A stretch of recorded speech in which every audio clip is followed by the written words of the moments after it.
Voici l'épisode 238, officiellement le dernier de l'année, mais on s'interroge encore et a priori on devrait se retrouver avant la fin de l'année. Au programme cette semaine, un projet Kickstarter, le couvercle réinventé, un projet Indiegogo, JBL, qui propose des écouteurs qui se chargent tout seuls, une question, l'homme qui valait 3 milliards coûte combien, une batterie propre, sans métaux lourds, la proposition d'IBM.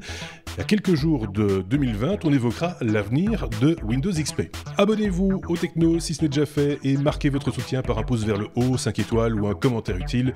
Bonne écoute.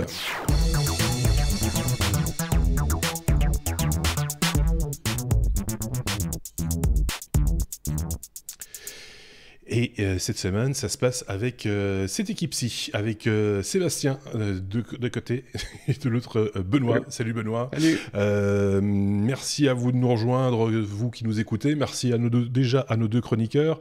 Je suis en train de rechercher une petite liste. Voilà, je l'ai là. Merci à vous qui avez commenté l'épisode précédent. Vous n'étiez pas très nombreux. Sans doute que ça n'appelait pas beaucoup de commentaires. Hein. Damien Vigneron, JVG, Aurélien Declercq, Sombre Papa, merci à vous.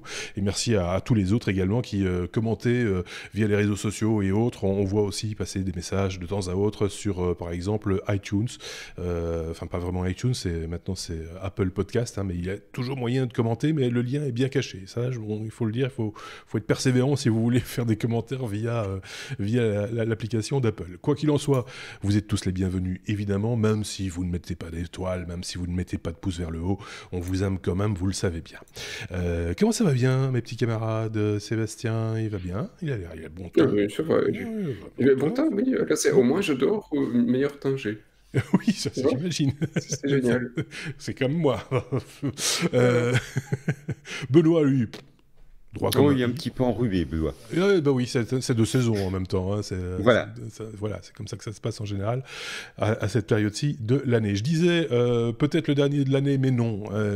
C'est parce que ça a été écrit comme ça et puis j'ai pas voulu réécrire. Mais ces deux garnements, vous allez les retrouver avant la fin de l'année, c'est promis. On va pas vous les laisser seuls si longtemps, évidemment, bien que nous lèverons le pied la semaine du 1er janvier, comme on le fait d'ailleurs chaque année, pour se retrouver évidemment bon pied bon oeil dès la première semaine, dès le deuxième jeudi du coup de l'année 2020. Voilà qui est dit, je pense qu'on va mettre un petit jingle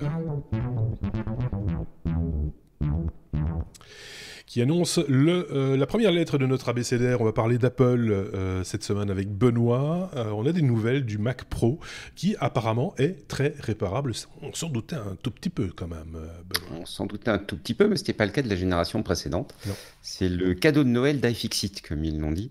Donc iFixit, c'est ce site spécialisé dans la réparation et qui se fait connaître en démontant et en évaluant la réparabilité de plein de matériel. Généralement, Apple se prend un zéro pointé, puisque la miniaturisation, etc., ça ne fait pas des produits qui sont très réparables à la maison. C'était le cas d'à peu près toute leur gamme, sauf le nouveau Mac Pro, qui est, lui, construit pour être très démontable, très réparable, très peu de vis à démonter. On peut suivre étape par étape toute l'opération. Et c'est vraiment... on voit que ça a été un critère de conception parce que même des pièces où il faut parfois démonter 3 ou 4 vis, là, on a mis une seule vis bien placée, des rails, enfin tout ce qu'il faut pour qu'on puisse facilement rentrer dans les entrailles de la bête. Alors, Benoît, je m'excuse fort, mais je pense que Sébastien pensera comme moi. C'est le cas de tous les ordinateurs du marché, à part Apple. Hein. Soyons clairs, dès que vous avez une tour entre les mains, ça se démonte facile, quoi. Faut être clair. Je dis juste que c'était différent par rapport à leur note habituelle. Bien sûr. Ils auraient pu le souder, tu vois. Oui, c'est vrai. Ils l'ont pas fait. Rendons-leur grâce. Ils n'ont rien soudé. Le Mac Pro génération précédente, il est beaucoup moins démontable. Oui, le pot à tabac. Il est beaucoup plus petit aussi. Hein. Oui. Il était nettement plus compact et nettement plus facile à arranger.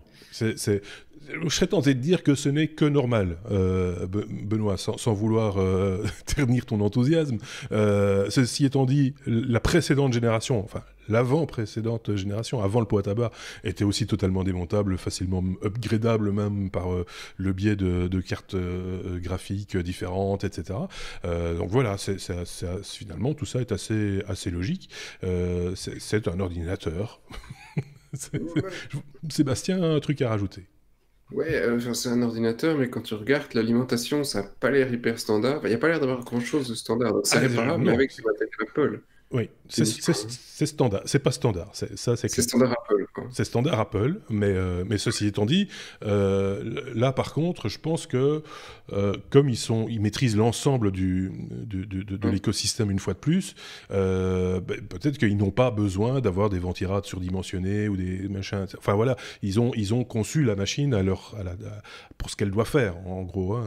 Tandis que nous, avec nos tours, nos PC que l'on monte des fois soi-même, etc., bah là, on est obligé d'avoir chaque fois des compromis à réaliser. Ici, ils n'ont pas fait de compromis, manifestement. C'est de cela dont il s'agit aussi, quoi. Quand on voit le... C'est plutôt joli, hein, c'est plutôt bien fait, en général. C'est de belle facture, comme on dit dans ces cas-là. Mm. Voilà. En même temps, pour le prix... Hein, j'espère que le tournevis est fourni. C'est parce que franchement, même À pas. mon avis, c'est une option. Ah, c'est une option. C'est une Alors, option. voilà. Ça frustrait Benoît. Je suis désolé, Et Benoît, on se souvient que même le premier Mac, parce que vous n'avez pas de mémoire, les enfants, hein, mais le premier Mac qui était sorti avait une des vis spéciale pour le rendre indémontable, D'accord. ou difficile à démonter. Donc il y a une espèce de culture là, et il y Ouais. a il y a un gros choc culturel quand même. Oui, c'est un petit peu comme les voitures anglaises, tu vois, sur lesquelles les boulons ont des pas inversés, des choses comme ça. Donc voilà, ben, c'est bon à savoir. Et puis ils ont un bon bulletin du coup pour cette année. Tant mieux pour eux, j'ai envie de dire. Voilà. B comme batterie, ça faisait un moment qu'on n'avait pas parlé d'une nouvelle batterie. À un moment donné, on a eu ça pendant l'année 2019, je ne sais pas si vous en rappelez tous les deux, mais une cascade de nouveautés au niveau des batteries, qu'on allait avoir des C'est batteries cette Rivian. année 2019.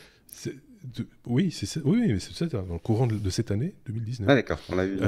Et on nous a parlé de batteries révolutionnaires, etc., qui allaient avoir des charges monstrueuses, etc. Ici, on parle d'une batterie qu'IBM aurait réussi à réaliser sans métaux lourds. Et donc là, on parle plutôt d'écologie, du coup, Sébastien.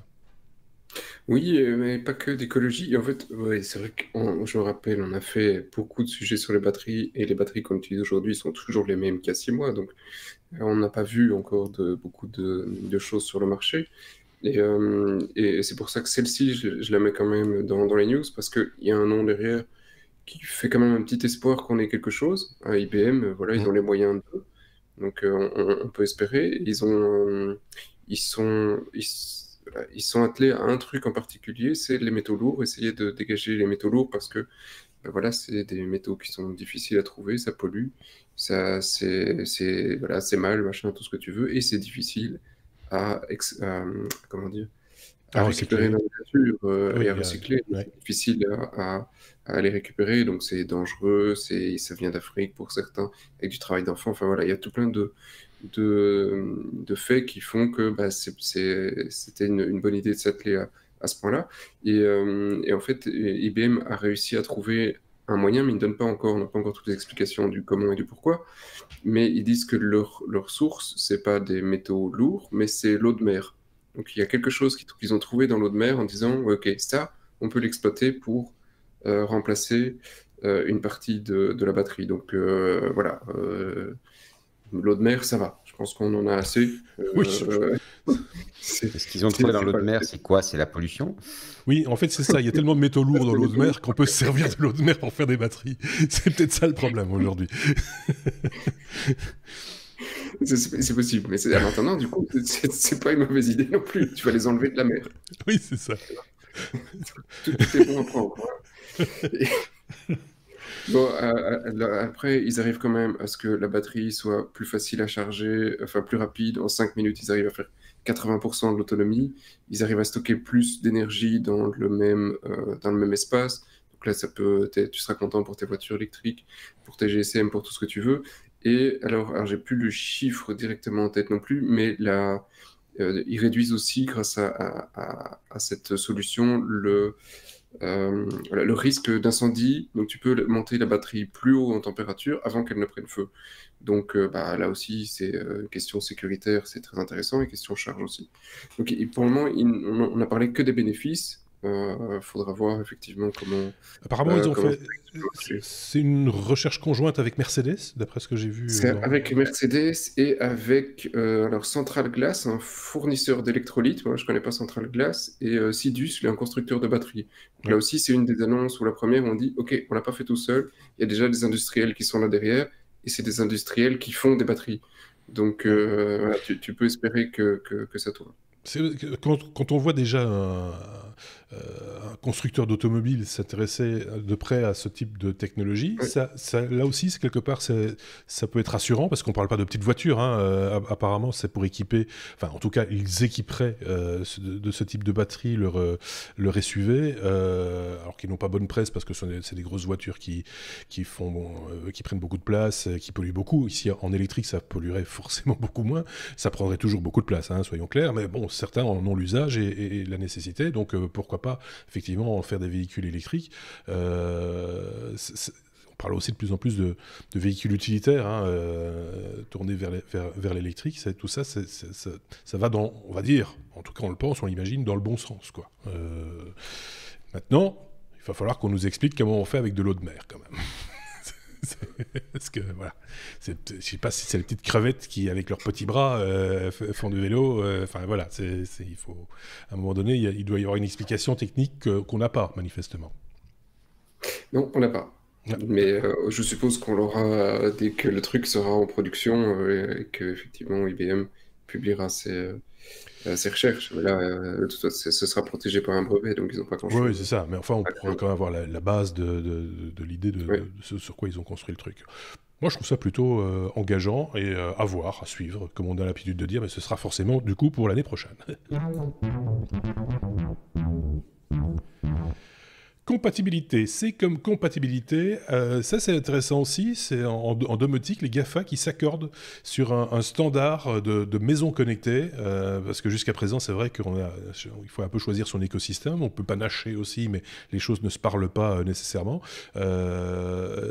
Sébastien, apparemment, là maintenant, les choses vont pouvoir se parler. Oui, Les objets, alors c'est un truc qui est passé dans des toutes petites news, ça n'a pas Oui. vraiment été beaucoup relayé, et je trouve que la news est très positive, parce que pour ceux qui utilisent ce genre de solution, ben, effectivement, comme tu le dis, tu dois choisir un camp. Donc, soit tu prends un Google et tu as une série d'objets connectés, soit tu prends un Alexa et tu as une série d'objets connectés, mais pas forcément compatibles avec ceux de Google, parfois un peu, parfois pas tous. Et Apple, bon, là, ils sont un petit peu moins présents, mais ils font quand même encore pas mal de trucs. Et on peut espérer qu'ils avaient des trucs aussi Home par le passé, mais on peut toujours espérer que eux s'y remettent un peu à plein pot. Et ce n'est pas les seuls, il y a aussi Samsung dans le truc. Mais voilà. Mais Samsung n'y est pas encore. Mais il y en a d'autres. Et c'est pas juste Google, Apple, Amazon, mais c'est Google, Apple, Amazon.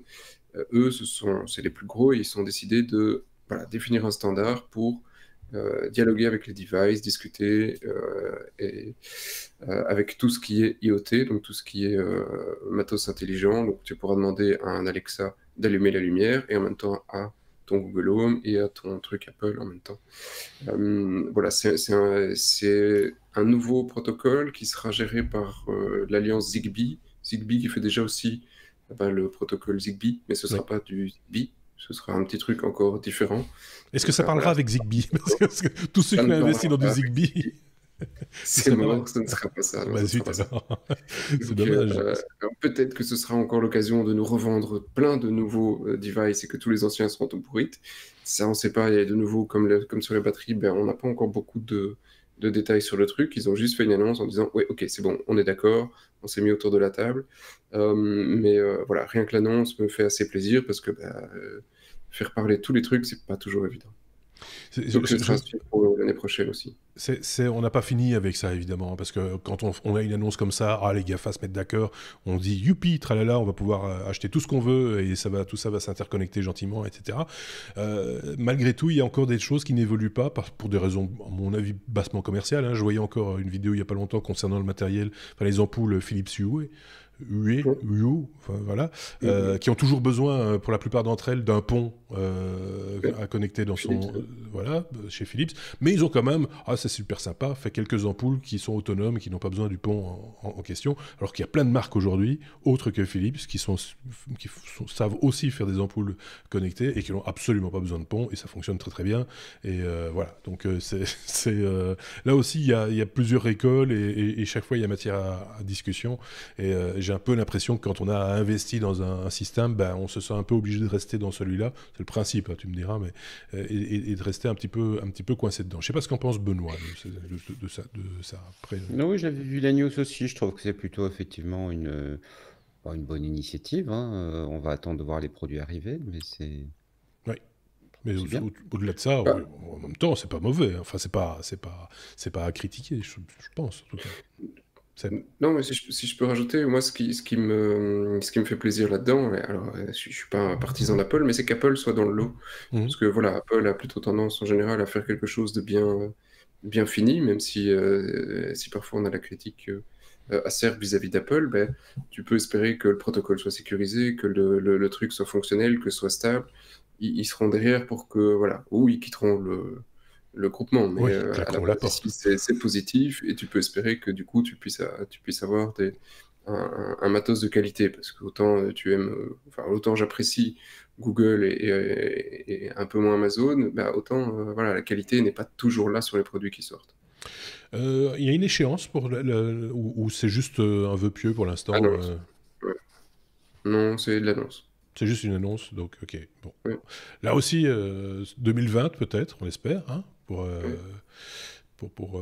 poursuivre cette histoire-là. Bah, C'est vrai que si je parlais en fait, je parlais de Philips Hue parce que c'est pas du Zigbee qui est derrière leur plateforme, ou je dis une bêtise. Il me semblait que oui. Non?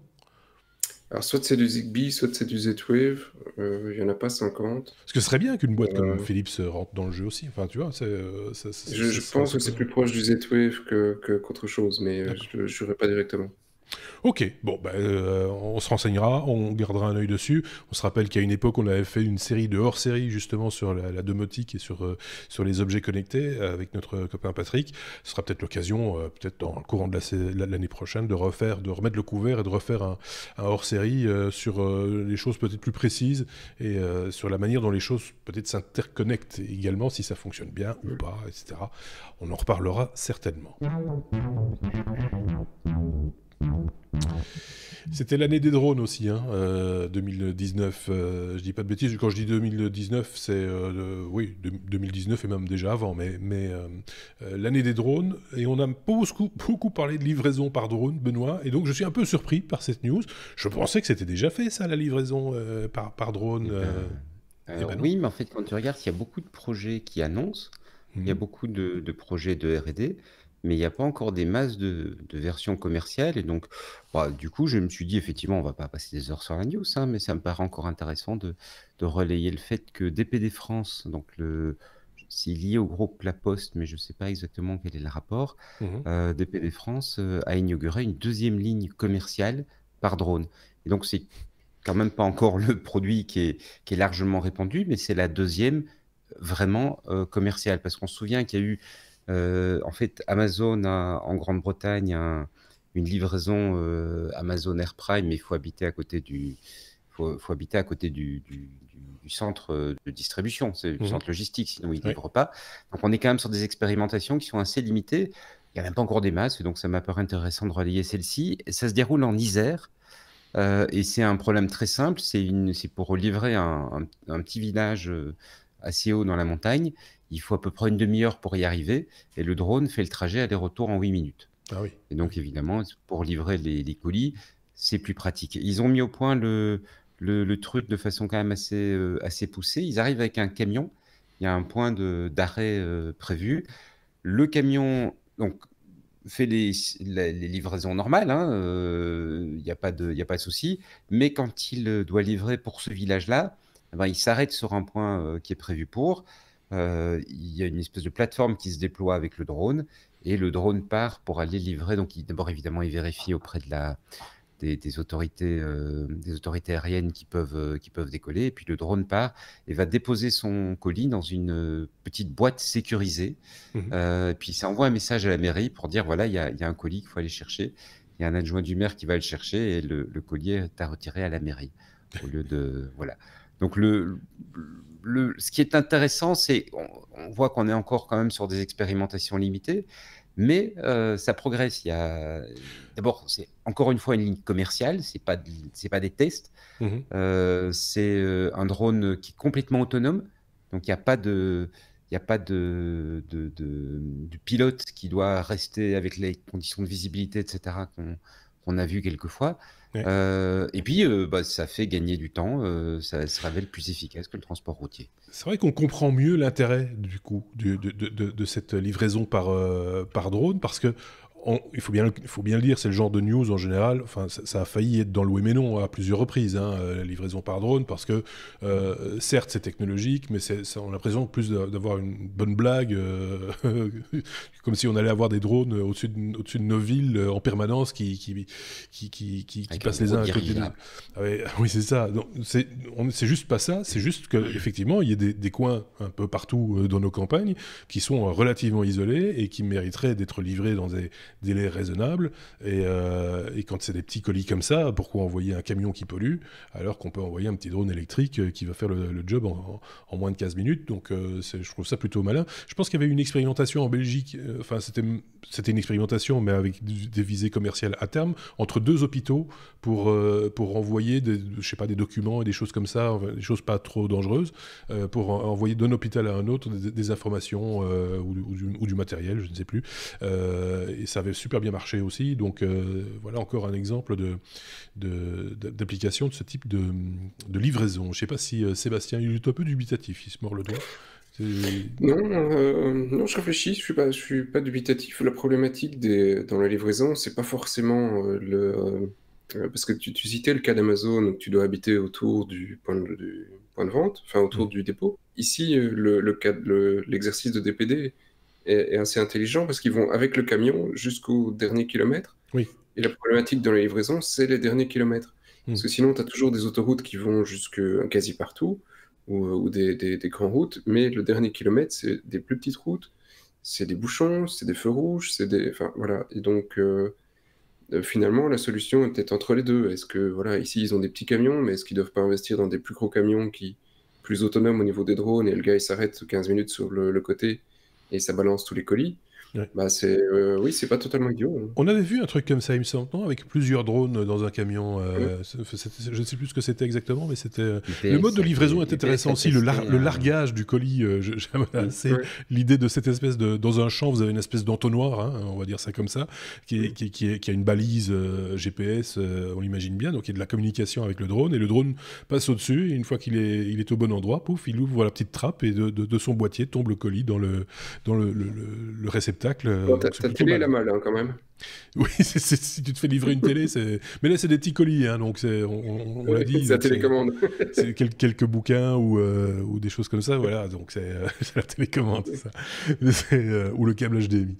Mais voilà, je trouve ça plutôt rigolo et c'est bien pensé, quoi. Maintenant, il faut voir si on peut le faire par tous les temps. Je pense pas non plus. Hein.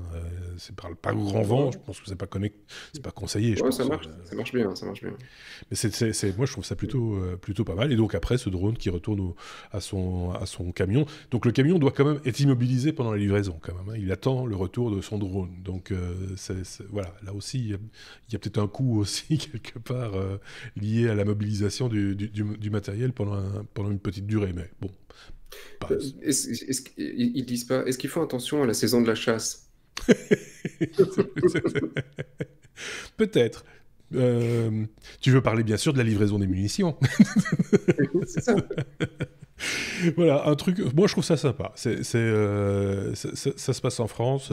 C'est pas très loin de chez nous en plus. Donc, c'est intéressant de voir comment ces choses-là évoluent et évoluent plutôt pas mal, effectivement. La lettre J comme JBL. Je vous en ai parlé dans le petit menu. Le casque auto-alimenté, c'est une proposition de JBL, mais j'ai presque envie de dire, Benoît, j'ai l'impression qu'ils ont du mal à y croire eux-mêmes, et donc ils le font passer par une plateforme de crowdfunding. Alors, je pense pas que c'est parce qu'ils y croient pas, je pense que c'est parce que c'est aujourd'hui une bonne manière de faire connaître un produit un petit peu C'est différent, un vrai. petit peu innovant.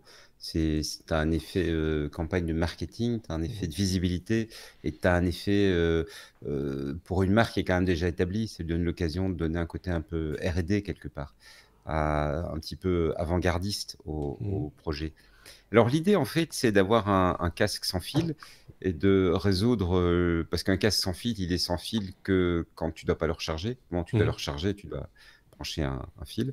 Et donc l'idée, c'est d'avoir en fait un système qui basé sur une technologie qui s'appelle Powerfoil, qui sont en fait des petits capteurs de lumière qui transforment la lumière en énergie. Un casque qui va se recharger quand on s'en sert. Et donc l'idée, si on va se balader 1 heure et demie d'or en marchant, etc., ben, on a rechargé son casque pour pouvoir écouter de la musique pendant à peu près 68 heures. Ah Donc, oui. ça veut dire que voilà, en allant tous les jours au boulot, simplement, en revenant, en allant faire une petite balade sur les temps de midi ou quoi que ce soit, ben, on recharge son casque sans avoir besoin à aucun moment de le brancher sur un fil. C'est évidemment un casque Bluetooth, hein, donc il ne Ouais. faut pas non plus le brancher pour écouter la musique. Ils ont quand même prévu, parce qu'on peut se dire, oui, mais quid si jamais c'est l'hiver, il fait noir quand je vais jusqu'au boulot et il fait noir quand j'en reviens, qu'est-ce que je fais? Mais ils ont quand même prévu un...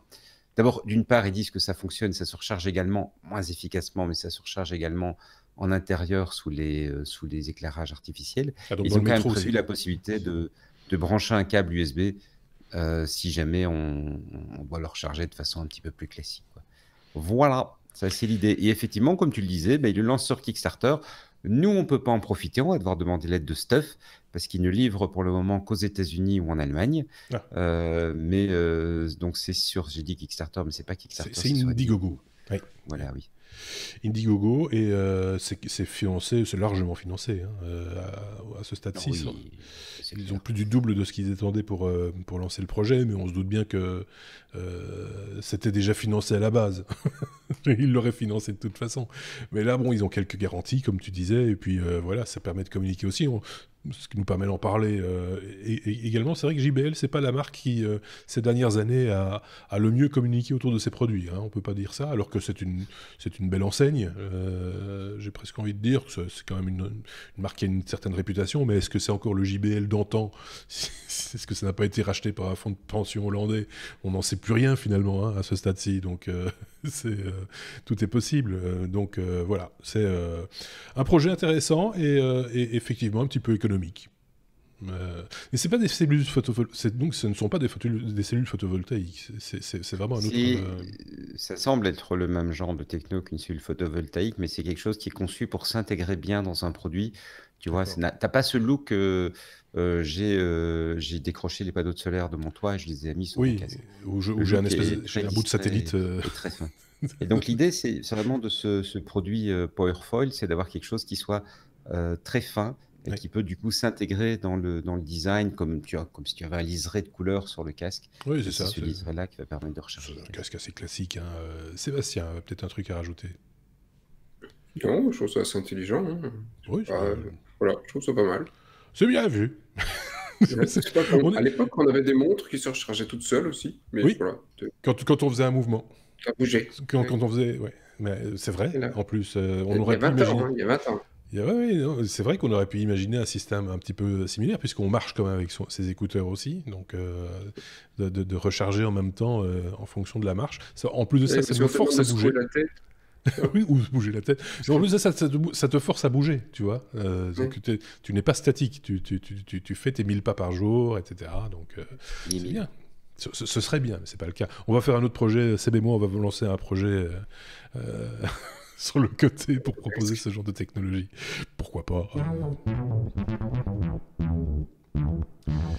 Oh, comme Océan. Les poissons aussi vont avoir leur voiture autonome. Sébastien, je crains que tu sois un petit peu en avance. Le mois d'avril, c'est dans encore quelques semaines. Il va falloir encore un petit peu attendre avant de venir avec ton poisson. Oui, tu vois, notre dernier numéro, on s'était dit, tu vois, on parle pas encore cuisine, mais on en est tout proche. Là, on va parler quand même océan et poissons, dans un truc technologique, on est quand même Oui. mal barré aussi. Et j'ai trouvé ça assez drôle, le truc. C'est une start-up américaine de TerraDev, donc la profondeur. Et c'est deux anciens Navy Seals qui sont dit, bah, tiens, en fait, c'est bien. Au-dessus, sur la Terre, maintenant, on a des photos de tout, partout. Oui. Donc, on peut voir le gravier qui est devant chez toi par un satellite. Mais par contre, le fond de la mer, là, on n'a rien. Donc, il y a encore quand même trois quarts de la planète pour lesquels on ne sait pas du tout ce qu'il y a au fond. On n'a pas exploré. Et donc, ils se sont dit, on va faire des petits... ou si on veut explorer, ça coûte cher parce qu'on le fait avec un petit humain derrière. Là, on va faire un véhicule autonome qui va se promener et aller explorer les fonds marins et remonter toute une série d'informations, en plus des photos, mais aussi d'autres, alors du multispectre, voilà, du multispectre, des images multispectre. Donc, pas plus de détails de quel type d'image tu es sur le site, et c'est tout joli. Ouais. L'usage, c'est pas seulement de l'exploration, hein. On va pas, nous, acheter un de leurs trucs, un de leurs genres de petits sous-marins. Ça ressemble à un petit missile, hein, Une en torpille. gros. Une Torpille, voilà. petite torpille ou un Torpille. cigare sous-marin. Ouais. Ouais. Donc nous, on va pas pouvoir en acheter. C'est plus orienté professionnel pour t'en acheter un et le mettre autour de ta station de forage en plein milieu des mers pour pouvoir surveiller autour de ta station que tout se passe bien. Et donc voilà, c'est pas pour Monsieur Tout le Monde. Alors, ils ont reçu des sous, alors de plus de 8 millions de dollars d'une boîte de stockage qu'on connaît bien, c'est Seagate. Ah oui. Donc voilà, a priori, le truc va se faire, le truc va se lancer. Je trouve ça assez fun. Si demain on pouvait se promener, ça risque d'être un petit peu chiant, mais si on pouvait se promener avec un Google Earth sous l'eau, Ça va être un peu voilà, monotone, je pense. ça va être un peu monotone. Je sais pas, peut-être au moins on ne devra pas flouter les poissons. Tu vois, il n'y a pas de problème là-dessus. On pourrait voir des trucs sympas. Ouais. Et il y a certainement encore des trucs à découvrir, comme des trucs pour les batteries, hein, peut-être. Hein. Peut-être c'est ça, en fait. Ramener Tu de l'eau vois. de mer pour les batteries. Peut-être qu'elles n'ont plus besoin de batterie, du coup, ces petits sous-marins sont totalement autonomes, puisqu'ils ont l'eau de mer à portée Alors, voilà. Je sais pas ce qu'on est aujourd'hui, mais on est. Mais il y a plein de petits schémas. C'est bien fait, on mettra le lien aussi, hein, c'est joli, hein. terradev.com, parce que c'est apparemment ces petits sous-marins. Donc j'ai pas évalué la taille, mais en tout cas se parlent entre eux, enfin peuvent communiquer entre eux, et Oui. donc ratisser sans doute des surfaces plus grandes, etc. Enfin voilà, ça a l'air d'être assez bien conçu. Le site est bien fait en tout cas. C'est déjà pas mal. Bien souvent, il y a des projets qui sont mal foutus et les sites sont mal foutus. Ici, au moins le site est bien foutu. Donc voilà, à découvrir si les abysses vous tentent et vous intéressent et vous interpellent, n'hésitez pas à aller jeter un petit coup d'œil. Ça risque d'être de vous surprendre et peut-être vous intéresser aussi. Donc voilà, une bonne chose de faite. Je sais pas si Benoît, cette espèce de drone sous-marin finalement, c'est un peu de ça. Hein. Oui, mais non, l'idée est bonne, mais voilà. Faire des livraisons Rien à sous-marines. rajouter sur le sujet. faire des livraisons Pour sous-marines. l'Atlantide. Oui, par exemple. Bah oui, on ne pense pas. Apporter un trident à Poséidon. Voilà, par exemple. Ah, Pi. P comme Pi. Pi comme Raspberry Pi. On ose le supposer, Sébastien. Oui, tout à fait. Mais je suis toujours dans la tête, je suis toujours sur l'ancien sujet. Il y a plein d'usages que je suis en train de voir. Je dis, c'est vraiment génial. Mais ok, passons Pi. Si tu veux en Parce que parler. tu veux ratisser l'océan, t'as laissé tomber, alors pas ta montre, mais t'as un avion qui s'est crashé. Aujourd'hui, tu rames pour aller chercher les infos. Oui. Où est l'avion. Là, tu lances une vingtaine de ces petits bazars Par et tu dis, exemple, vas-y, cherche. Oui. Il y a quand même des trucs assez sympas sur lesquels tu peux Imaginer, nous ouais, aider bien sûr. aujourd'hui qu'on ne sait pas faire. Donc, Pi, Pi, c'est la fête à Pi. Oui. Ouais. 30 millions de Pi vendus. Je sais pas si tu en as chez toi. Oui. J'ai Pi 3. Voilà. Eh ben, Pi 3, t'as pas Ouais. encore le Pi 4. Eh Non. bien, voilà, de toute façon, le Pi 3, ça devient maintenant du truc de musée parce qu'on ne sait quasi plus en acheter. Donc, Ah ouais, c'est vrai. tout va vers le Pi 4. Ouais, Ah, oui, il va prendre de la valeur. prendre de la valeur. Tu vas peut-être gagner, tu vas peut-être le vendre 5 euros de plus, hein. Mais alors, la valeur, ça, c'était l'idée de base du Raspberry. Donc, le gars, il a commencé en 2006, le projet est quand même pas tout récent. Et donc, c'était un Anglais qui s'est dit en 2006, bah, les informaticiens ou les jeunes à l'école, aujourd'hui, s'ils veulent apprendre l'informatique, s'ils veulent bidouiller, s'ils veulent s'amuser, waouh, c'est difficile. Et ça coûte cher, donc les budgets ne sont pas là. Et donc le gars a commencé à travailler sur son petit projet, hein. On voit sur la photo, pour ceux qui ont l'image, bah, La c'est un toute board première family platine, ouais. assez bricolé, hein, Ouais. avec une petite pile AA et quelques trucs. Et donc le mec il s'est dit, ben voilà, je vais faire un petit board qui coûte 3 fois rien, donc grosso modo on est dans les 50 euros, et qui nous permet d'avoir accès au monde magique du développement, euh, avec un standard pour tout ce qui est entrée-sortie, pour pouvoir y connecter tout ce que vous voulez, des sondes pour votre aquarium, des sondes pour des éoliennes, des machins. Enfin, il y a des milliers de projets qui se sont créés. Ouais. Le truc a tellement bien fonctionné qu'on est maintenant à la 4e itération, avec des boards qui ont une puissance qui est quand même assez phénoménale, comparable aux smartphones, peut-être pas de toute génération, mais des années précédentes, hein. On est sur des machines avec du 4 cœurs, plus d'un gigahertz de fréquence, donc des trucs qui sont quand même assez costauds. Et qui on est chauffe. toujours dans qui chauffent, mais alors il suffit de mettre un petit radiateur qui te coûte Oui, 1 bah oui. euro, Oui. et ça tourne. Et on est toujours sur des prix aux alentours de 50 euros, donc on est toujours sur quelque chose d'extrêmement abordable, Ouais. ce qui fait le succès de la bestiole. On est à 30 millions d'exemplaires, donc ça veut dire que d'ici quelques semaines ou quelques mois, on va arriver à 31 millions d'exemplaires, on pourra faire un pixemplaire. Voilà, c'est un peu tout. Alors les utilisateurs aujourd'hui du Raspberry, c'est peut-être un petit peu moins ce que lui, il espérait, et un peu plus Monsieur Tout-le-Monde, parce que il espérait pas que Monsieur Tout-le-Monde achète son truc. Et Monsieur Tout-le-Monde, bah, c'est toi, moi, Mhm. qui, pour certains, ne pige que dalle à la programmation et qui suivent juste un tutoriel de ce qu'ils doivent installer. Ouais. Donc c'est une certaine révolution, hein. Ce gars a changé la manière dont on utilise l'informatique aujourd'hui. Ouais. Qui est pas le seul d'ailleurs, hein. Je ne sais pas si qui est arrivé en premier, Raspberry ou Il y avait Arduino. l'Arduino, en fait, avant. L'Arduino était avant, Ouais, ouais. très peu de temps avant, mais l'Arduino, pour pouvoir réellement utiliser l'Arduino, tu sais pas installer un Linux standard dessus. Non. T'as un microprocesseur sur lequel tu dois programmer. Et alors, il y a des tutos, il y a plein de projets qui existent, mais le processeur qui est sur l'Arduino, il est vraiment très, très, très léger. Tu vas pas Mhm. très haut. Ouais. C'est quelques centaines de. Mais là, ce qui fait un peu la force d'Arduino, de- mais je pense que c'est le cas aussi du côté du Raspberry Pi, c'est la communauté qui fait des Oui, propositions, qui fait des projets, qui participe à des projets, etc. C'est très ludique aussi, hein, en même temps, et très formateur pour celui qui s'intéresse un tant soit peu, soit à l'informatique, soit à l'électronique, soit aux deux, hein, parce qu'il faut quand même un petit peu toucher aux deux pour arriver à sortir quelque chose on va dire, d'intéressant. Moi, je trouve ça pour le prix. Enfin, je veux dire, c'est vraiment pour moi le jouet technologique le moins cher qu'on puisse trouver. oui, et tu peux en faire plein de choses. La seule chose que tu dois changer éventuellement, c'est la carte micro SD, parce que micro SD, à un certain moment, la carte, tu vas la tuer. Mais il y a Oui, moyen de faire des consoles rétro. Pour tu fais une console rétro, tu as juste besoin de tes anciens contrôleurs que tu vas connecter en USB. Ce truc a de l'USB, du Wi-Fi, de l'Ethernet. Tu ouais, as ouais. tout ce que tu veux pour pouvoir utiliser correctement. Et effectivement, tu as des distributions spécifiques qui ont été créées pour faire du rétro gaming. Ouais. Et tu as toute la puissance nécessaire pour. Faire un petit media player tout léger, ça fonctionne aussi.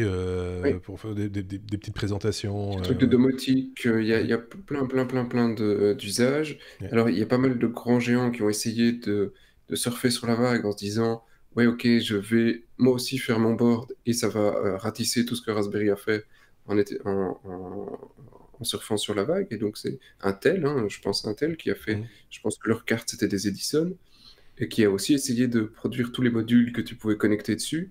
Bah, on entend très peu parler, les ventes sont pas génialissimes. Donc Intel, c'est un peu pris le mur parce que bah, là, ici, tu as la communauté, c'est libre, c'est facile. Ouais. Et même si c'est pas toujours hyper stable ou ils ont des problèmes de chauffe, ou etc., Mhm. ça reste un truc avec lequel tout le monde peut jouer hyper facilement et qui n'est pas contrôlé par une corporation américaine. Oui, c'est ça. C'est ça aussi qui est intéressant dans l'histoire, c'est qu'il y a du libre, beaucoup de libre derrière, quoi. Oui. C'est ça aussi. Benoît, Et le comment gars français, je réveille Benoît, parce que Benoît est en train de sombrer. Il a un gros rhume, Benoît, donc c'est un petit peu normal que de temps en Et temps il Benoît, plie du il nez. se dit que c'est bien. Effectivement, c'est un projet. Je me souviens du lancement du projet. Je me disais, tiens, mais euh, je comprenais l'idée et en même temps, je me disais, est-ce que ça a encore de la pertinence aujourd'hui? Et puis, c'est bien de voir que ça en a, en fait. Oui, bien sûr. Moi, je pense que voilà, et puis c'est super formateur. C'est-à-dire, à l'heure actuelle, quand tu vois ce que coûtent les études, que ce soit de l'électronique ou de l'informatique, demander à un étudiant de sortir 50 € pour acheter un Raspberry, il ne sera pas volé, quoi. Derrière, il aura un outil de travail sur lequel il va pouvoir faire des expérimentations et faire toutes les erreurs possibles sans peur de casser quoi que ce soit. Voilà, c'est ça aussi l'idée. je vais encore refaire vieux con, mais ça remplace tous les kits Veloman qu'on avait à l'époque. Je Oui, sais pas si vous vous bien souvenez, sûr. avec un kit pour faire la sonde pour ton aquarium, un kit pour faire une lumière qui s'allume, un machin. Et c'était tous les trucs à chaque fois que tu avais le board que tu devais monter Ouais. toi-même, souder, tout le bazar, ça te prenait des heures. Ici, tu as un board tout fait, tu as tous les ports que tu veux et Et toutes les le, sondes possibles, le- imaginables. les secondes possibles et Ouais. tu peux, voilà, tu laisses libre cours à ton imagination. Donc, ça a remplacé 99% des boards Veleman, je crois, très, très probablement. Donc, oui, donc en 2012, quand c'est sorti, je comprends un peu Benoît en disant, bah, on n'a pas besoin de ça, et le public va être difficile à trouver. Et en fait, le public s'est trouvé dans tous les bricoleurs. Ouais. Il disait, ah, j'ai un truc pour faire tout ce que j'ai envie et c'est facile en fait. Parce que Ouais. tu as tous les langages de scripting dessus. Tu veux faire du PHP, tu veux faire du Python, tu veux faire du C, tu veux faire du Pascal, Et tu veux surtout, tu faire as tout à disposition pour te former sur Internet. Il y a rien de payant. Oui. Voilà, il suffit de lire et d'essayer de comprendre et Et d'expérimenter, quoi. Oui. tu as une connexion web, tu lui fais tourner un serveur web derrière pour récupérer les infos. Tout est là avec une simplicité Si vous avez exemplaire. besoin d'une caméra de surveillance chez vous, plutôt que d'en acheter une toute faite, vous pouvez vous la fabriquer avec un Raspberry Pi et son accessoire Exactement. caméra, et ça fonctionne très bien, et moyen de faire des chouettes trucs, vraiment. Donc un chouette gadget, bah, justement, tiens, puisqu'on est dans la période des fêtes, si vous cherchez un truc à offrir à un geek ou une geekette, hein, n'hésitez pas, ça lui fera certainement plaisir, j'en doute pas un seul instant, moi, j'en suis certain, c'est une valeur sûre. Je pense qu'on peut tous les trois signer.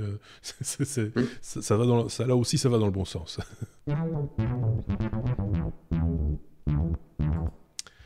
On en est déjà à la lettre P comme Poutine cette fois, puisque on va encore parler de Windows XP, qui à l'aube de 2020 a, semble-t-il, encore de beaux jours devant lui, mais en Russie. C'est Sébastien qui va nous expliquer ça. Oui, alors c'est une photo, hein, c'est une petite blague, mais c'est une photo quand même qui a été publiée par le service de presse du Kremlin de Poutine à son bureau. Et sur la photo de Poutine à son bureau, qu'est-ce qu'on voit sur sa machine derrière? Un Windows XP. Donc ça pique quand même, hein, en 2019, presque 2020, le mec qui utilise un système d'exploitation qui est sorti en 2001. Et donc, et il y a quand même quelques personnes qui se sont dit, ah, Windows XP dans le bureau présidentiel russe, le mec, il délire, quoi. C'est un fake ou tu vois, un photomontage. Donc ils ont gratté, ils disent, c'est vrai, ils utilisent vraiment XP.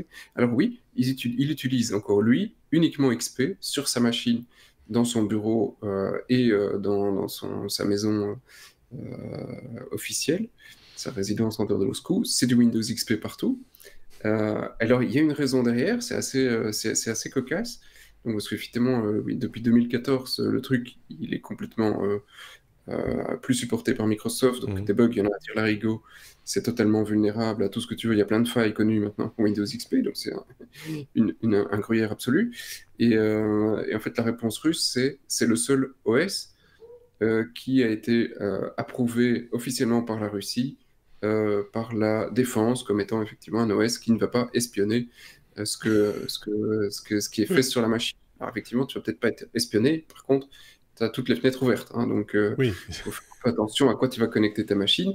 Et donc toutes les machines qui ont des secrets défense en Russie, sont aujourd'hui avec des Windows XP. Ceux qui n'ont pas de secret défense, là, ils ont quand même approuvé le Windows 10, mais c'est temporaire parce que à partir de juillet 2020, tout logiciel qui est vendu, enfin pas tout logiciel, toute machine, ou que ce soit GSM ou tablette ou quoi que ce soit, donc toute machine au sens large qui est vendue sans les logiciels russes imposés ne sera pas autorisée en Russie. Et eux ont leur Linux, c'est Russian Astra Linux OS qui va effectivement être l'OS de référence en Russie. Donc il ne passera pas à Windows 10 sur sa machine, mais il passera très certainement à un OS libre dans les prochaines années. Mais en attendant, il est sur XP et bouge pas. Ça rejoint un peu une news dont on a parlé la semaine dernière où la Chine a décrété qu'en 2000, alors j'ai peur de dire une bêtise maintenant, 2022, je pense, n'accepterait plus de hardware et de software venant de l'extérieur. C'est-à-dire qu'ils vont tout redévelopper eux-mêmes. Donc voilà, on en est un petit peu là, une espèce de méfiance Protectionnisme. par rapport, oui, de protectionnisme, alors qu'on sait très bien, nous, en Europe particulièrement, que si on devait faire preuve du même protectionnisme, on n'aura jamais la 5G, par exemple. Bon, Ou alors dans très très longtemps. Oui, c'est ça, mais aussi dans très très longtemps, tu vois. Voilà, c'est un peu ça le problème aussi. Donc, je voyais un titre qui symbolisait très bien cette idée-là, c'est que, en fait, la Chine ne veut plus être l'usine du monde, ils veulent être le cerveau du monde. Et c'est un peu ça qui est en train de se passer.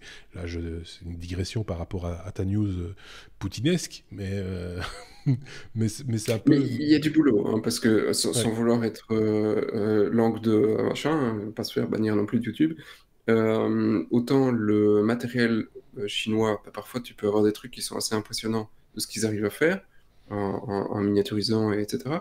Autant au niveau software, c'est souvent une catastrophe. Ils ont très peu de bons ingénieurs pour le développement.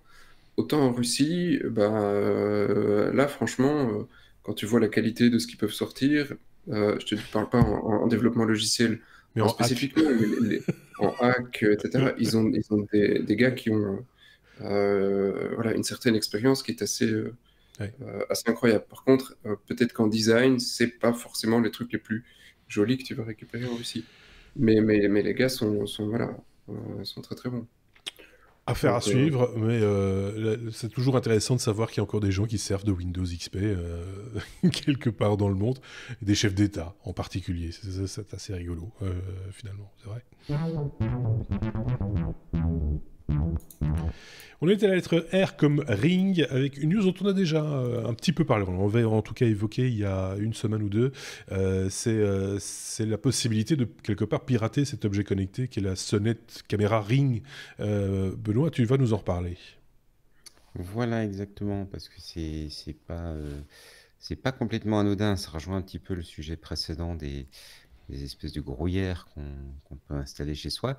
Donc Ring, c'est cette filiale d'Amazon qui vend des sonnettes avec dans lequel il y a une petite caméra, et ce qui te permet d'être loin de chez toi, et puis quand le facteur arrive ou le livreur Amazon, bah, tu sais sur ton téléphone être averti, parler, etc. Et ils ont un modèle pour l'intérieur qui vendent à destination des familles pour surveiller les enfants. Et il y a malheureusement pas mal de hacking de ce produit-là, avec des choses qui sont quand même extrêmement dérangeantes, je trouve, parce que ce dont on est en train de parler, en fait, c'est rentrer des hackers qui rentrent dans l'intimité des gens, qui voient la famille, qui voient les enfants de la famille. Et ça s'est vu de façon très forte, un peu simplement, parce que sur le gadget de Ring, il y a la possibilité pour les parents de parler avec l'enfant. Et donc, les hackers sont mis à parler avec l'enfant. Il y a une vidéo qui a circulé sur Twitter où l'enfant est vraiment complètement terrorisé parce qu'il entend cette voix. Il se rend bien compte qu'il y a quelque chose d'anormal, et il est complètement terrorisé. Il y a eu pas mal de réactions suite à ça en disant ouais, c'est la faute des parents qui doivent sécuriser leur matériel, installer une authentification à deux facteurs, etc. Moi, je suis pas franchement d'accord avec cette analyse-là, parce que si on vend un produit qui s'installe comme ça dans l'intimité des gens et qu'on ne prévoit pas dès le départ de le rendre facilement sécurisable avec quelque chose qui est accessible Mm. pour le commun des mortels, je pense qu'il y a un défaut de conception du Oui. produit. Et derrière, bah, c'est quand même Amazon, donc c'est quand même la boîte qui fait Alexa, etc. Et là aussi, on sait qu'il y a eu des éléments où Alexa écoutait des conversations alors que les gens ne s'attendaient pas à ce qu'Alexa écoute les conversations. Je pense qu'il y a ça met en valeur, ça met en lumière plutôt le fait que bah, ces problèmes de vie privée dont on parle parfois dans les technos, dont on entend parler, Oui. le fait que les gadgets s'installent de plus en plus chez les gens, le fait que les firmes, elles veulent juste pousser de la vente en s'en foutant un petit peu de ce qui va se passer derrière, malheureusement, ça nous amène pas Alors, mal de problèmes quand il même. y a l'aspect consommation et poussé à la vente, etc. Ça, je pense qu'il y a un peu de ça, mais je pense qu'il y a aussi dans l'idée des concepteurs de vouloir que ce soit facile pour les gens et que ce soit aussi un peu facile pour eux.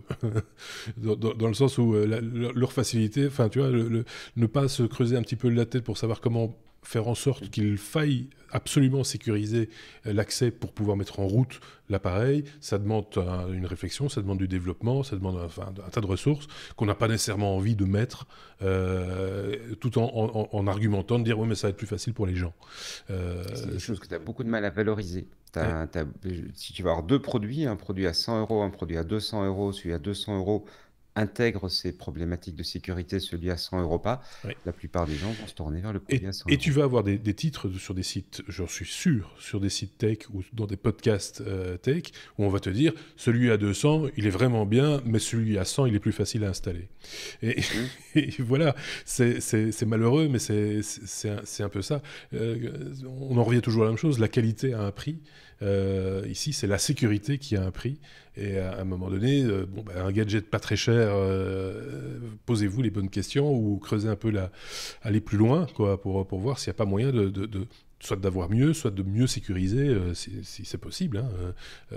Et c'est souvent le cas en fait. Hein. Quand on réfléchit, quand on regarde bien, quand on lit la documentation, ça existe, il y a moyen de le sécuriser, mais c'est pas le Oui, mais truc qu'on c'est vous pas propose en conçu première pour intention. être accessible. Et donc, Voilà, ça fait pas partie des caractéristiques du c'est produit. ça. On voit que ça n'a pas été pensé, Oui, c'est pas. cet aspect-là. Alors que ça Je devrait dis un truc parce conditionner qu'il fallait. ça devrait conditionner l'utilisation du produit, c'est cette sécurisation. Sébastien, Et la rendre ah très oui, simple. pardon. Oui, vas-y, Benoît. Et je dis, et la rendre très simple parce qu'en fait, Amazon derrière, puisque bon, derrière Ring, t'as Amazon, a quand même pas mal de moyens pour sécuriser. Ils ont déjà pas mal de moyens pour te contacter. Et Mhm. donc, une authentification à deux facteurs, mais qui est complètement transparente, qui est très facile à mettre en œuvre, Ouais. qui va s'appuyer sur leur boutique ou quoi que ce soit, ils sauraient faire. Ils Mhm. choisissent juste de pas le faire. Oui, c'est vrai. Et là, quand il s'agit en plus de la sécurité des enfants, ça peut totalement se justifier. Je pense qu'il n'y a pas un parent au monde qui va dire non, là, je passe outre, c'est que pour les mômes, quoi. Je n'ose même pas y penser. Sébastien avait un truc à dire, je pense. Oui, mais alors je vais rejoindre Benoît à 95%, hein, effectivement. Les produits bah, devraient intégrer directement ce genre de choses et de manière assez simple. Mais même si c'est intégré de manière assez simple, il faut se rendre compte que la population aujourd'hui n'a pas forcément comment dire, la connaissance pour pouvoir l'installer, ou même la connaissance de se dire, oui, ok, ça c'est ce que j'installe, et c'est les risques que j'encours, ils sont pas sensibilisés forcément à ça. Même si on en parle dans tous les médias, même si nous on en parle, ils sont pas sensibilisés directement à ça. Et autant il y a des trucs qui sont hyper simples à installer. Tu prends un Google Home, hein, en Mhm. fait tu le branches, tu prends ton téléphone et tu le connectes, ça prend à peu près 3 secondes. Autant pour avoir discuté avec, parce qu'on en a parlé par le passé, on préparait, on a envie de discuter et de faire quelques numéros avec des malvoyants ou des Oui. non-voyants. Pour avoir discuté avec un non-voyant de la problématique, qui lui utilise énormément de produits de IoT, donc Google Home et compagnie, Mhm. et il dit la plupart des malvoyants n'ont pas ce genre d'outils chez eux parce qu'ils n'ont pas la capacité, la connaissance pour l'installer. Ouais. Alors qu'on parle de quelque chose qui suffit de sortir de la boîte, de connecter à un compte. Et il m'a dit ça reste technologiquement trop compliqué. Ouais. Donc voilà, c'est pas si évident de répondre à ça doit être hyper facile, parce que déjà les trucs hyper faciles, on n'y arrive pas, et en même temps ça doit être hyper sécure. Oui, je vais prendre l'exemple du Google Home pour en avoir installé un pour tester, hein, comme tout le monde, je pense, enfin tout technophile, entre guillemets, le Google Home Mini, hein, le truc pas Oui, cher. Si tu suis la procédure pas par pas qui t'est proposée, ça marche. Hein, c'est peut-être pas super sécurisé, mais ça marche. Par contre, si tu sautes une étape ou que tu étais distrait pendant un instant et puis tu dis mais qu'est-ce qui se passe maintenant, t'es paumé quoi. Il faut tout reprendre depuis le début et encore, c'est pas sûr que ça va démarrer correctement parce qu'il va falloir. Enfin, il y a un, je rejoins Benoît sur ce coup-là. Il y a un manque de réflexion sur le processus d'installation du bidule et l'intégration de l'aspect sécurité dans cette procédure d'installation qui doit être encore plus simple quelque part qu'elle n'existe aujourd'hui, mais en intégrant l'idée de sécurité. Voilà, c'est un peu ça. mais c'est pas facile. Non, je dis pas que c'est facile, et c'est clair que ça induit du coup des coûts. Hein. Et que forcément le coût il va être répercuté sur le public, mais c'est ce que je disais aussi, c'est la qualité a un prix et la sécurité aussi. Et Oui. ça, du coup, c'est beaucoup moins facile d'éduquer le public dans ces conditions-là, ça c'est sûr. Mais est-ce qu'une partie du coût ne devrait pas être au niveau de l'éducation plutôt qu'au niveau de la création du produit? Parce que la sécurité, le privé, les bases d'informatique, bah, même aujourd'hui, au niveau scolaire en Europe, bah, c'est très limitatif. Hein. Ouais, mais tu auras toujours besoin de quelque chose de facile à mettre en œuvre, hein, parce que tout le monde n'a Oui, pas la oui, fibre technologique, j'ai envie de dire. Donc voilà, enfin, je sais pas si Benoît avait encore une réflexion à faire. On a fait un peu le tour de cette question, Ouais, il faut se rendre compte qu'on a quand même des choses qui nous paraissent à nous simples, oui, c'est ça. ne sont pas nécessairement simples Ouais, pour des gens qui n'ont pas la formation, hein. ouais, Euh, mais moi, je contraste ça avec l'authentification à deux facteurs qu'Apple a mis en place, par exemple, qui est vraiment extrêmement simple. Ils savent que tu as plus, bon, faut avoir plus d'un device Apple, mais ils font l'hypothèse que tu as plus d'un device Apple et c'est tes devices qui s'authentifient l'un par rapport à l'autre et de mm, façon extrêmement transparente. mm, Pour une petite structure, c'est compliqué, mais pour une structure comme Amazon, et je maintiens, ils ont suffisamment de points de contact avec toi pour qu'ils puissent facilement mettre en ouais. place une identification à deux facteurs. Parce que t'as bien l'appli Amazon ou une appli Kindle sur ton téléphone. Tu as bien une appli Amazon ou une appli Kindle sur ton iPad ou, Mm, t'es bien ton compte sur le site web d'Amazon, quoi. ouais. Donc, il pourrait assez facilement te dire, tiens, ben voilà, maintenant, allez sur votre téléphone, regardez dans l'appli boutique Amazon et on va vous fournir un code. Et tu peux, en mettant ensemble en fait tous les éléments de l'écosystème, ce Mm. qu'ils savent faire quand ils veulent gagner du pognon, tu peux assez facilement au final offrir de la sécurité qui est accessible au commun des mortels. Ouais. Je vais prendre un exemple vite fait. Firefox, quand tu ouvres ton compte et que tu veux synchroniser Firefox, il te le propose d'office de l'installer sur un autre device et il t'explique pourquoi il est utile d'installer Firefox Mhm. sur un autre device pour justement avoir cette correspondance et pouvoir faire parler les devices entre eux et renforcer ainsi la sécurité. Et ça se fait très bien de manière très naturelle, hein, et c'est du logiciel libre. Donc voilà, c'est qu'il y a un problème de volonté à un moment donné dans le chef de certains fabricants aussi. Là, je te rejoins, Benoît, clairement. Seb.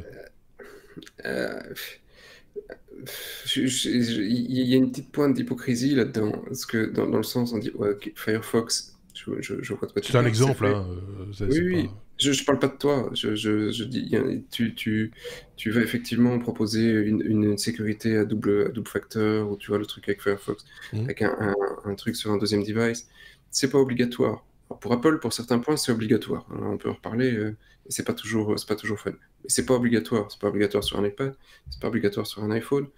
Et du coup, à partir du moment où c'est mis en place, euh, ils peuvent oublier le côté éducation. On s'en tape complètement que le gars ne comprenne pas ce que c'est une double authentification. S'il y a un scandale médiatique, je peux me retrancher sur le fait que bah, et c'est là, il y a une explication et c'est mis en place. Mhm. Donc, je parle, quand je dis l'hypocrisie, c'est pas au niveau du constructeur. Lui, il l'a fait, effectivement. C'est pas à lui de faire de l'éducation dans les écoles, mais au niveau de la société, il y a une certaine Ouais, c'est hypocrisie. Tu peux pas, un étage plus haut. Oui. voilà, tu dois aider, tu dois former ces gens. Et là, on n'y est pas aujourd'hui. Hein. Là, évidemment, ça c'est tout un débat. On va peut-être pas. Enfin, on l'a déjà bien entamé. Hein, On n'est pas obligé de le faire aujourd'hui. Mais ça mériterait effectivement de se plonger un peu plus dans cette problématique qu'on a déjà abordé à plein de reprises et pour différentes raisons, hein, pas uniquement la sécurité, les fake news, et j'en passe, etc. Le problème de l'éducation à ces nouveaux médias, à ces nouveaux outils, ça, on en revient toujours au même point, quoi, hein, quelque part. Mon pied de micro est en train de chanter. Je pense qu'on n'a pas fait le tour de cette question, mais on y reviendra un jour, c'est sûr. Et si vous, de votre côté, vous avez un commentaire à faire, vous le savez comment faire. C'est ouvert. Les commentaires sont ouverts sous la vidéo, sur YouTube ou sur notre blog lestechno.be. Il y avait longtemps que Sébastien ne nous était pas venu avec un petit sujet, ou un gros sujet, transhumanisme. Sommes-nous à la veille de l'homme bionique? C'est la question que se pose Sébastien, pas que, hein, je pense que plein de gens se posent. Et en boutade, j'avais parlé de l'homme qui valait 3 milliards dans le générique. On n'en est pas très très loin, finalement, quelque part. Tout est une question de coût. Oui, et le coût ici était non seulement financier, mais aussi physique. Alors, parce qu'on peut se poser plein de questions sur le truc. Je vous explique ce petit device qui faisait l'objet de la news, c'est le HUM. HUMM. Tu vois, ça te dit tout, tu sais ce que c'est maintenant. Pardon ? Oui, c'est ça. Oui, non, on voit tout de suite. Le nom est très bien choisi. Voilà, hein, HUM. Et donc le HUM, comme tu dis, c'est un truc d'une université américaine, c'est un accélérateur d'un truc, enfin une spin-off, quoi. On dit comme chez nous. Et ils ont été chercher quelques millions de dollars pour commercialiser le produit. Et le produit, c'est quoi? C'est un genre de patch que tu te fous sur le front. Donc voilà, hein, un gros patch. Ton gros patch, il va émettre des impulsions électriques qui fait que, soi-disant, selon l'étude et sur le nombre de participants, etc., ben, tu vas augmenter de 30 ou 40%, je ne sais plus, tes performances intellectuelles pendant le temps où tu mets le patch. Et donc, à partir de moment, alors 20% après une session de 15 minutes. Et ils disent que ça a été mesuré, c'est prouvé, voilà. Et ton patch te coûtera 5 $.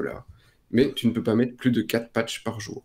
Donc maintenant, est-ce que la solution vers plus d'intelligence, quand tu bosses, on va devoir te mettre un patch sur la tête 3-4 fois par jour pour te dire, bon, là maintenant, tu as 1 heure de productivité, vas-y, travaille. Ça fait peur. C'est un peu flippant, hein. Oui. Donc voilà, apparemment, effectivement, ça a des impacts. Je serais quand même curieux de l'essayer une fois pour le fun, mais de là à mettre ça sur ta tête en permanence, de t'envoyer des impulsions sur le cerveau pour te dire, oui, grâce à ça, mais tu vas améliorer ta mémoire à court terme, parce que tu améliores ta mémoire à court terme, tu seras plus efficient. Là, je sais pas trop. Ouais, je sais pas trop. Quand même, hein. On a l'impression que presque c'est une blague, tu vois. Vous mettre un truc et vous prenez un air intelligent et vous faites. D'où le nom du produit. C'est presque what the fuck. Oui, c'est ça. On est presque dans le oui mais non parce que c'est quand même très particulier et c'est voilà. Enfin, ça fait un peu peur quand même parce que c'est transformer un peu l'homme en ce qui n'est pas. Ça, tu me diras, c'est un peu le principe du transhumanisme, mais là, à quelle fin? C'est toute la question, quoi. Et quels sont les effets? Parce que c'est très bien que tu puisses pendant parce qu'ils sont pas permanents en plus. Non, l'effet n'est pas permanent, mais quels sont les effets si tu fais ça trop souvent? Parce que si tu bois du Red Bull 24 heures sur 24, bah, tu sais qu'à un moment, tu vas avoir un problème, hein. Oui. Ton cœur, il va pas apprécier. Non. Que tu bois peut-être 2 litres de Red Bull par jour, bah là, c'est pareil. Quels sont... on ouvre un peu une boîte de Pandore, tu vois. Quels sont les effets sur du long terme de ce genre de techno? Pour tester le truc, une fois, hein, c'est quand même juste pour voir si on est plus malin ou si on on est déjà couillon, tu vois, on a envie d'essayer. Oui, parce qu'on est un peu fou. Faut être clair. Si tu le proposes à ma mère, elle te dira non, jamais chez moi. Mais voilà, je vois Benoît qui sourit et je suis persuadé qu'il serait tenté par l'expérience aussi. Juste une fois, hein, Ouais, et puis, oui, juste une fois, puis j'imagine l'insulte, quoi. Allez, va mettre ton patch, crétin. Oh, qu'il est con, il a pas mis son patch. Tu vois, le truc. Mais voilà. Après, il faut peut-être faire un petit travail de design sur le patch. Je sais pas, ouais, mettre ça dans une casquette ou quoi. Parce que t'as pas l'air malin. Hein. Enfin, tu l'es peut-être Non, mais plus, mais justement, t'as pas, quand t'as ça sur le front, t'as pas l'air malin, quoi. Ça me fait penser à un autre patch du même genre. C'est une société belge. Pour la d'ailleurs, je crois. nicotine. Non, oui, non, qui a développé ça. C'est pour les migraines, tu vois, un truc qu'on colle sur le front aussi, mais je sais pas, je connais pas le principe de fonctionnement. Il paraît que ça marche, mais j'ai jamais testé. Donc voilà. On va retenir le nom, hein, et si on nous le propose, on réfléchira à 2 fois. Ouais. Je propose qu'on en discute encore 1 minute parce qu'on a perdu Benoît. Oui, c'est juste. Il a frisé. Benoît a Tu vois, frisé. il n'a pas mis son patch. Donc, Il n'a comme pas il mis n'a pas mis son... son patch, C'est bim, très il a embêtant. planté. Voilà. Ah voilà, il C'est est revenu. triste. Il est revenu. c'est Benoît, complètement ma faute. Fausse manœuvre, j'avais pas mon patch et j'ai appuyé sur la mauvaise touche. Donc en fait, le truc, c'est qu'à terme, on sera normal avec un patch et complètement consent. En fait, c'est ça l'idée. Hein. Voilà, je pense que c'est ça le truc. Tu m'as déjà les fesses sans patch. Allez, on passe à la suite. La suite qui est aussi la fin, puisqu'on est déjà à la lettre U, il n'y aura pas de W cette fois-ci en tout cas, peut-être au prochain épisode, mais en général, il n'y a pas systématiquement un oui mais non à chaque épisode, il faut que ça se présente. Hein. Le oui mais non, je le rappelle, c'est l'information un peu tordue, quoi qu'on en vienne d'en avoir une là qui pourrait faire office de W aussi, je pense, de oui mais non également. C'est une information un peu qui sort de l'ordinaire et à laquelle on ne croit pas trop. Il n'y en a pas cette semaine. Par contre, on a un U comme une occupe, on dit comme ça, une cup, des New-Yorkais qui réinventent le couvercle. C'est peut-être aussi un W. Parce que la dernière fois qu'on s'est vu, tu as fait la remarque, mon bon Marc, nous n'avions pas parlé cuisine. Alors j'ai cherché un sujet un peu cuisine et c'est ce que j'ai trouvé de plus proche. c'est sur un projet Kickstarter plutôt sympa. Je trouve, tu sais qu'avec les cafés qu'on emmène, souvent tu as ta tasse en carton. Et puis sur la tasse en carton, il y a un gros couvercle en plastique qui est assez salissant et pas chouette. Et ce sont des New-Yorkais qui en avaient un peu marre de voir ça, parce qu'en fait, rien que sur New York, si on met ensemble tous ces petits couvercles, eh bien, ils annoncent qu'on va faire plusieurs fois le tour de la Terre. Et donc, ils en avaient marre de voir toute cette pollution. Et ils ont inventé une espèce d'origami. Et ça, c'est le genre de truc qu'on ne savait pas faire, je pense, avant d'avoir nos softs actuels de conception de design informatique. Ils ont inventé une espèce d'origami qui est une tasse qui se replie et le dessus fait le couvercle, en fait. Oui. Donc, tu n'as plus besoin d'avoir un petit couvercle en plastique polluant, salissant. C'est la tasse qui fait couvercle. Voilà. Oui. C'est le sujet. C'est un pli un peu arrondi, donc on se doute que ça va tenir fermé, hein, parce que c'est un peu mécanique comme truc. Mais alors, moi, il y a un petit trou pour que tu puisses boire.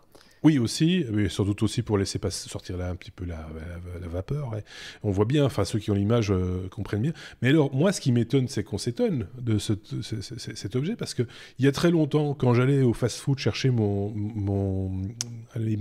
chausson aux pommes, je citerai pas de marque, hein, parce que j'ai pas envie, c'était servi dans un truc en carton, qui ressemblait très très fort à ce machin-là, et qui se repliait de manière très automatique aussi, mais avec seulement 2 rabats, et non pas 3 comme ici, comme je viens de le voir, mais 2 rabats qui se rabattaient et qui ferment très très bien le petit package également. Donc je pense que c'est pas les premiers à avoir eu l'idée.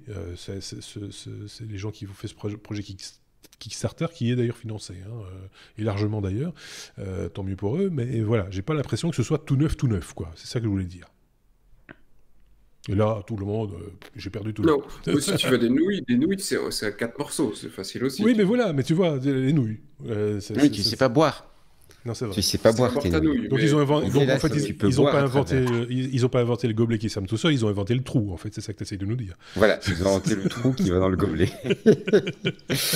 Mais bon, l'idée de effectivement réduire ce nombre de couvercles est pas mauvaise quelque part. Oui, ça c'est... Apparemment, la forme du trou fait un petit peu un effet paille, enfin ça a l'air d'être bien pensé.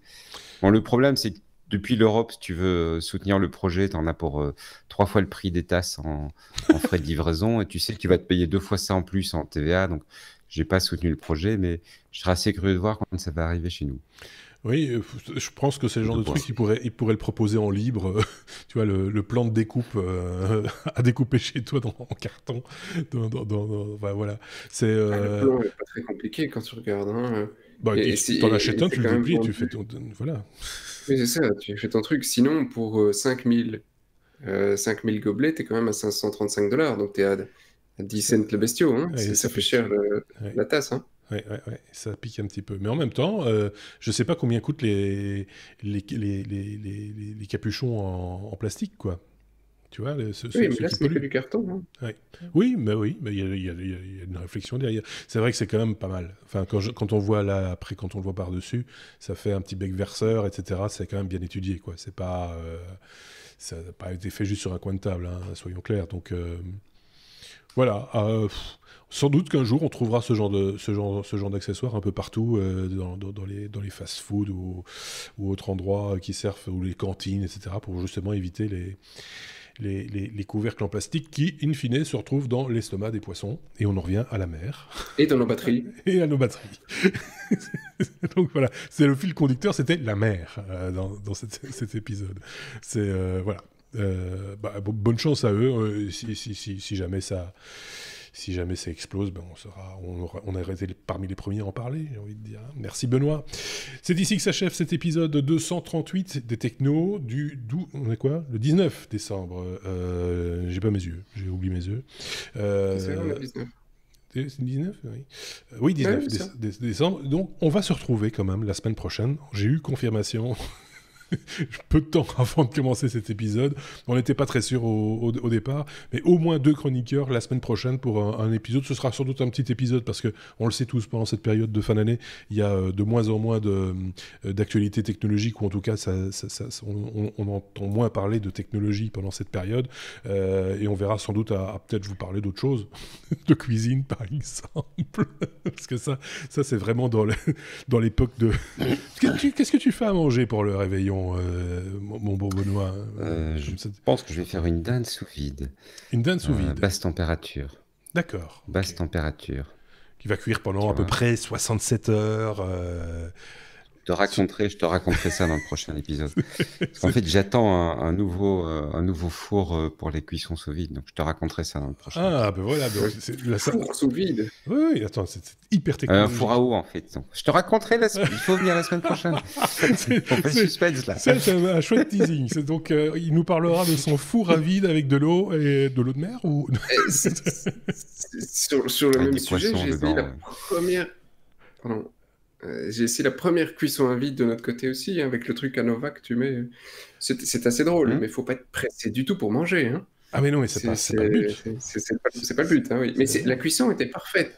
Ouais. Mais voilà. C'est une autre manière de consommer. Mais ce qui est très pratique, c'est de préparer tes repas le week-end, que comme ça tu te fais tes petites pochettes que tu manges pendant la semaine. Ah bah oui, il faut 3 jours pour le cuire. De toute façon, il faut commencer le vendredi soir pour que ce soit cuit le dimanche soir, et après il faut le réchauffer. Et vous faites quoi comme repas pour Noël? Moi, c'est toujours très très simple. Déjà, je vais me coucher super tôt à Noël parce que comme ça, j'entends pas les bruits autour de moi. La nuit la plus reposante pour moi, c'est Noël. Donc voilà. Donc je mange léger. Donc voilà, pas très traditionnel, moi. Sébastien, un petit commentaire. Je suis invité, pas moi qui fais à manger, donc je ne sais pas trop. Ça c'est bien. Je sais. Voilà, suspense. Voilà. Ok. Bon, je pourrais vous dire ça la semaine prochaine. Donc, vous avez compris, si vous voulez en savoir plus, il va falloir attendre le 239e épisode des Technos. Ce sera la semaine prochaine, jeudi. Nous serons le 26, je dis pas de bêtises, oui, 26 décembre.